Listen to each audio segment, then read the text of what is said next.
प्रतिभाश्चंद्र लेखेव वर्धिष्णु विश्ववंदिता शाहसुनो शिवशेषा मुद्रा भद्राय राजते छत्रपति शिवाजी महाराज की जय भवानी, जय भवानी।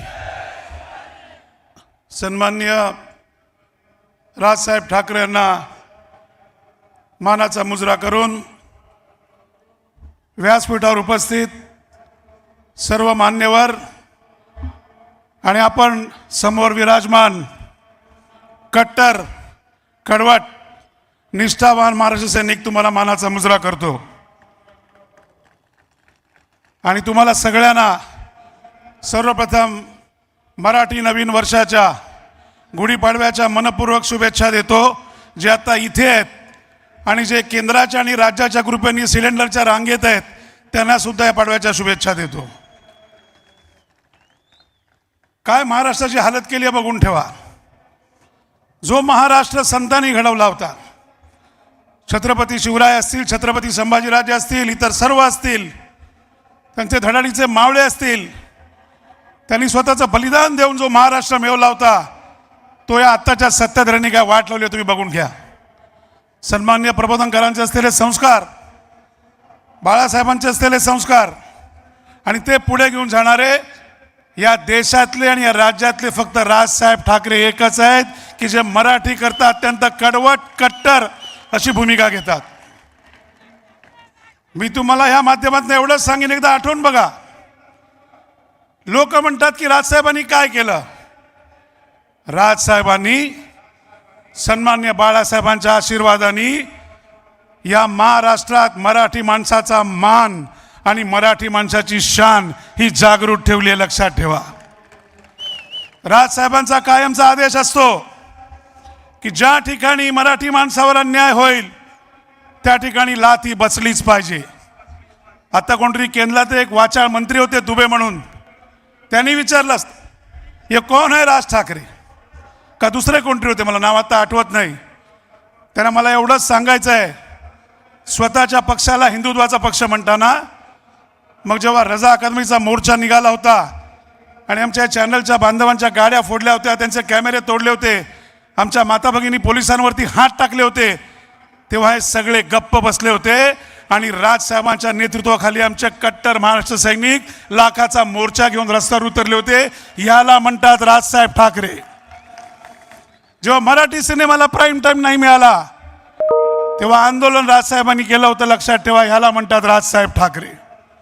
आणि जेव्हा भाजपला महाराष्ट्रात सत्ता पाहिजे होती तेव्हा याच शिवतीर्थामध्ये इकडे भाजपचे नेते एरझाऱ्या घालत होते की या आणि सन्माननीय मोदी साहेबांबरोबर भाषण करा म्हणजे महाराष्ट्रात भाजपचा आणि मनसेचा झेंडा हा उत्तरमिता फडकेल। ह्याला म्हणतात राजसाहेब ठाकरे, लक्षात ठेवा। अहो, गुण अनेक आहेत, त्यातला एक तरी घ्या म्हणजे फक्त महाराष्ट्र नाही तर देश सुधारेल, लक्षात घ्या।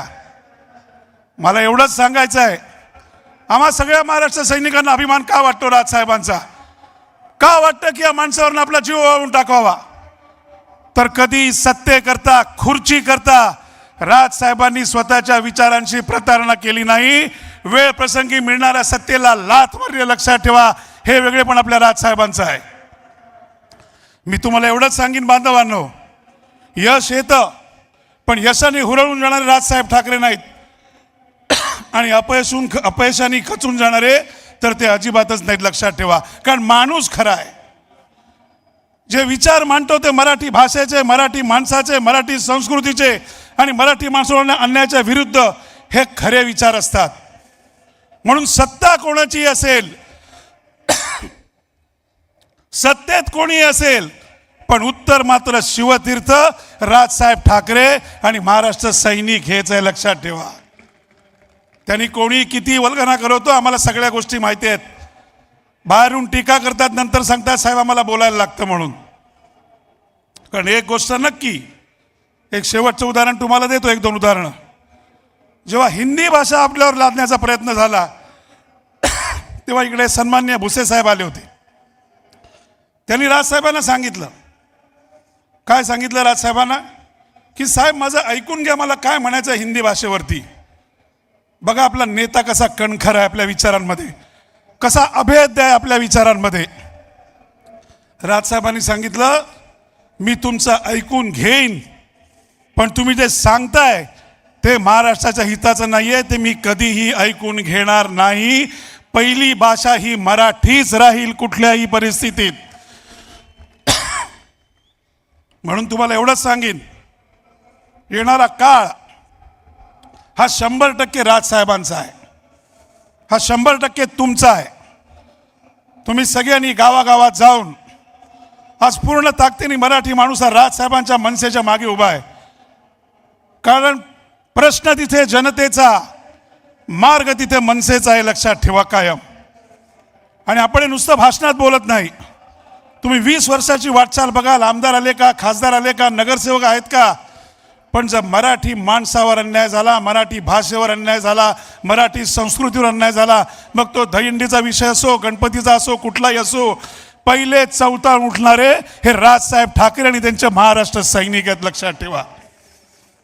तुम्हाला एवढीच विनंती करीन, हा संतांनी घडवलेला महाराष्ट्र आहे, हा छत्रपती शिवरायांनी घडवलेला महाराष्ट्र आहे, हा विविध विचारवंतांनी घडवलेला महाराष्ट्र आहे, हा चित्रकारांनी घडवलेला महाराष्ट्र आहे, कवींनी घडवलेला महाराष्ट्र आहे.